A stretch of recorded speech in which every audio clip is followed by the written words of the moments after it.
报告大帅，人类史上首次洲际导弹开打，这一次普京是真的把局势推向了新高度。11月21日，俄罗斯发射了一枚 2S-26 洲际弹道导弹，目标直指乌克兰第聂伯罗彼得罗夫斯克州的南方机械制造局。这座军工基地是乌克兰武器生产的核心枢纽，而俄罗斯这一精准打击不仅彻底震撼了乌克兰，也给美西方敲响了警钟。俄军手里还有521枚这样的导弹，威慑力绝不是说说而已。事情的起因还是乌克兰的挑衅，在美国授权下，乌克兰连续2天使用 ATACMS 战术导弹和风暴阴影巡航导弹袭击了俄罗斯布良斯克和库尔斯克地区。这些远程武器的精准打击直接把战火烧到了俄罗斯本土，让俄方感到前所未有的威胁。于是俄罗斯选择了一种超乎所有人想象的反击方式，用洲际弹道导弹进行常规打击。这次发射的 2S-26 洲际导弹虽然未携带核弹头，但其威力依然不容小觑。这款导弹具备分导式多弹头攻击能力，即便使用常规战斗部也能凭借动能摧毁目标，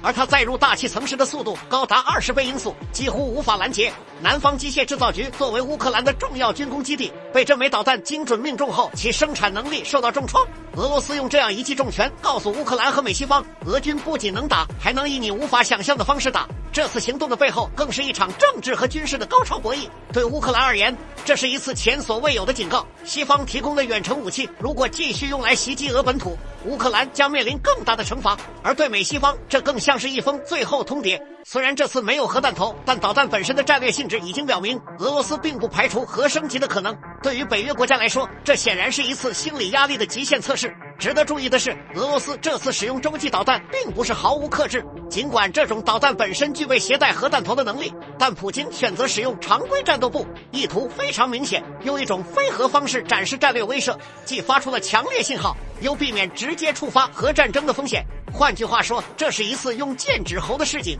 而非真正掀桌子的开战。而西方国家对此的反应则显得既震惊又尴尬。美国和北约内部不得不重新评估对乌克兰军事支持的风险，毕竟战争已经逐步逼近核红线。如果俄罗斯进一步升级，而西方仍然加大对乌支持，很可能导致局势失控。这种压力下，一些欧洲国家已经开始呼吁更多的外交努力，避免冲突全面升级。乌克兰的处境也变得更加困难。虽然西方的武器支持让乌克兰具备了远程打击能力，但同时也让它成为俄罗斯重点打击的目标。尤其是这次导弹袭击，让乌克兰的军工生产受到重大影响。如果乌克兰继续加大对俄本土的远程打击，俄罗斯很可能会采取更大规模的报复行动。从全球角度看，这次洲际导弹的使用直接把俄乌冲突拉进了大国博弈的战略层面。尽管导弹没有搭载核弹头，但它已经动摇了全球核安全的根基，和大国之间的不信任感也在进一步加深。而这对全球安全秩序的冲击远远超出了乌克兰战场的范围。对于龙哥来说，这场导弹风暴无疑是一记警钟。